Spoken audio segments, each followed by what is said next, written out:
heart of Nairobi, Kenya, lies a bustling suburb where the rhythm of everyday life often masks a hidden struggle. This is Embakasi East, a community grappling with an invisible foe that knows no boundaries, that is, environmental pollution. In this documentary, we embark on a journey to uncover the intricate layers of pressing issue, exploring the stories of the people affected and the challenges they face. From toxic fumes that linger in the air to the contaminated water that flow beneath the surface, Embakasi East bears witness to the harsh realities of modern urban living. The natural beauty has succumbed to the relentless march of progress, leaving in wake a trail of ecological destruction. But amid the grim realities, there are voices of resilience and hope. Through interviews with environmental activists, community leaders, and ordinary citizens, we will delve into the grassroots movement and initiatives that are striving to bring about change. The unsung heroes are fighting tirelessly to reclaim the environment, demanding accountability for those responsible for this crisis. Join us as we unravel the complex web of factors contributing to environmental pollution in Embakasi East. We will explore the impact of public health, wildlife, and overall well-being of the community. Through compelling narratives, expert insights, we aim to raise awareness and inspire action. Stanislas Mudoka, a student of the Technical University of Kenya doing journalism, and as I had informed you previously on my documentary, we were to carry out an interview on environmental pollution in Embakasi East, and today we have a resident of Embakasi East. We are going to do some interview and maybe answer some specific questions on pollution, and we can start with an introduction and maybe specific environmental pollution challenges which Embakasi East constituency face. So what's your name? My name is Karen Maina. I'm a resident in Embakasi East constituency.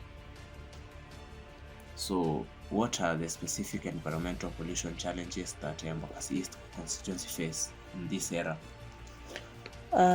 First, there is so much of improper waste disposal, especially from businesses, the mama mbogas, hotels. Some are dumped improperly, especially in the construction sites that are dug and left uncovered. So water collects, and it's not a good site, especially for kids playing around. It's a breeding area for mosquitoes. It causes diseases and all that. There is a noise pollution from churches, nightclubs around. There are lots of promotional campaigns on road shows, and that causes a lot of noise, especially at night. There is also air pollution from some industries around. So much smoke coming from there, and there is also a bit of waste disposal to the surrounding areas near the industries. So generally there is a lot of dumping, which has caused a lot of discomfort to the residents around. And to our next question is how can local residents contribute to reducing pollution in the area? First, as a resident, taking part in tree planting initiatives, that has greatly improved the air quality, in as much as there is not much space to plant the trees, but the little space each one has can plant a few trees in their compound or along the roads to improve air quality. Also, avoid burning wastes anyhow, especially for hotels and some small businesses that have waste like papers and anything that can be burnt, so as to avoid any smoke emissions to the air. Also, residents are encouraged to use the designated litter bins that are placed in various sections of the area for disposing their waste, whereby the county has put measures to collect the waste to go and dump it where it is required. Also, it's good for residents to avoid dumping their waste in there are some construction sites that they are dug, like they dig their terraces and leave them uncovered. So most people find it easy to dump their waste there instead of taking them to the designated litter bins.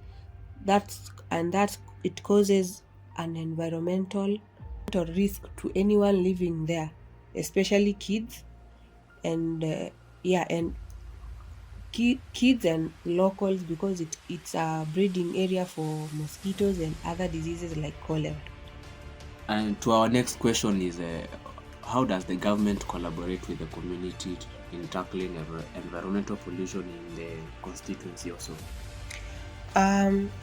So far, through a couple of government leaderships, a couple of community cleanup events have been organized that involve schools, churches, and the community as well, whereby the community takes part in collecting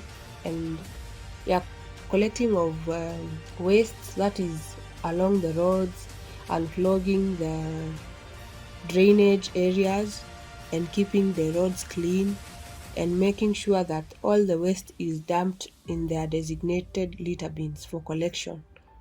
Also, there are community education programs on how to dump, on where to take all the wastes to avoid improper disposal. So that helps in managing the waste. Recently, the industries around have been mobilized to adhere to the environmental standards to improve on the safety of the environment on matters regarding air pollution with the smoke emissions, and also dumping of waste from the industries. Last but not least, are there any notable success stories or initiatives addressing environmental pollution in the area? I can truly say yes, because a couple of youth programs that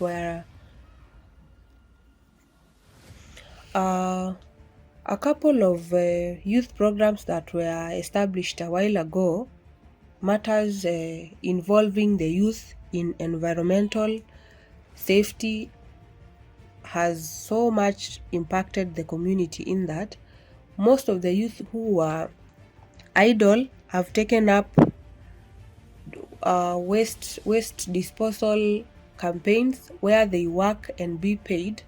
So that is a win-win for the society, because the environment is kept clean, the youth earn from it, and businesses can thrive without having to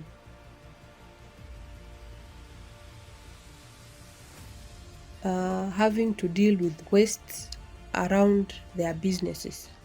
So generally, it seems the environment seems clean and habitable, with a lot that has been done to curb environmental pollution.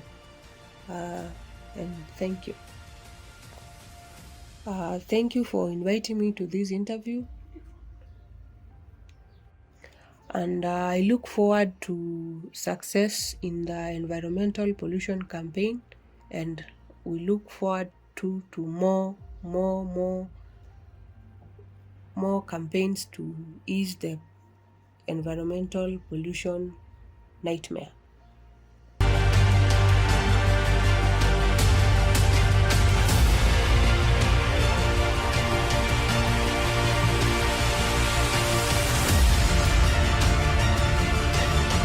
Hello, Dr. Catherine. I hope you're doing well. My name is Stanislaus Muthoka, a student in the Technical University of Kenya. As I had informed you before, is that I was conducting an interview on environmental pollution in Embakasi East, and I just wanted you to give me a brief introduction maybe, and an overview of the current pollution situation in Embakasi East, and also its impact on the public health. Thank you for inviting me to this interview. My name is Catherine Duta, a health officer at Embakasi East constituency, and I'm here to talk about the current situation of pollution in Embakasi. The biggest problem that we have right now is about water and air pollution. Water pollution causes waterborne diseases, whereas the air pollution results into respiratory problems that affect the way of living of the people of Embakasi. How do you collaborate with the local industries to ensure they adhere to environmental regulations and minimize pollution? And also, are there any notable sources of pollution in Embakasi that require special attention? And what steps have been taken to address them currently? We visit the local industries regularly to inspect and ensure that they comply with the environmental regulations that we have put in place, and also provide guidance on eco-friendly practices and encourage them to use sustainable production methods that are harmless to the people of Embakasi. Some sources of pollution here are industrial emissions and improper waste disposal. We have measures that have been put in place to address them and put strict rules and regulations on proper waste management and disposal. How do you engage with the community to raise awareness about the health effects of pollution, and how do you encourage sustainable practices in the area? And also, what are the challenges that you face in addressing pollution in the area, and what strategies are being considered to overcome them? Being the health officer in Embakasi East, you can brief us on the main challenges and how do you raise awareness within the society and the community of Embakasi East in ensuring that the environment is sustainable? Community engagement is very crucial when it comes to environmental pollution. We've been conducting awareness campaigns that is on pollution, the health impacts that it causes or it brings to the people of Embakasi, and encourage practices like waste segregation and responsible use of chemicals. In the process, we also face some challenges. We have inadequate waste infrastructure, but we are exploring partnerships so we enhance waste management facilities and seeking the public support for responsible waste disposal so that we improve on the matter of environmental pollution. And last but not least, how do you plan to ensure the long-term sustainability of pollution control measures in Embakasi East? Definitely, being an health officer, there must be some strategies that you have planned to ensure that you counter the environmental pollution in the area, since it is rampant. So how are the strategies, and when are you planning maybe to start them and all that? Long-term sustainability relies largely on comprehensive strategies, including legislative measures, involving the community, and ongoing collaboration with the stakeholders, so we ensure continued improvement on pollution control measures here in Embakasi East constituency.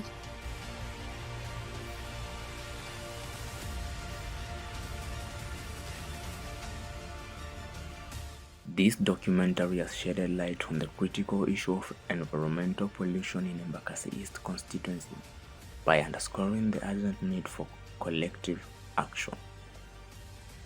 By raising awareness and fostering a sense of responsibility, we hope to inspire positive change and sustainable practices that will safeguard the environment for the future generations.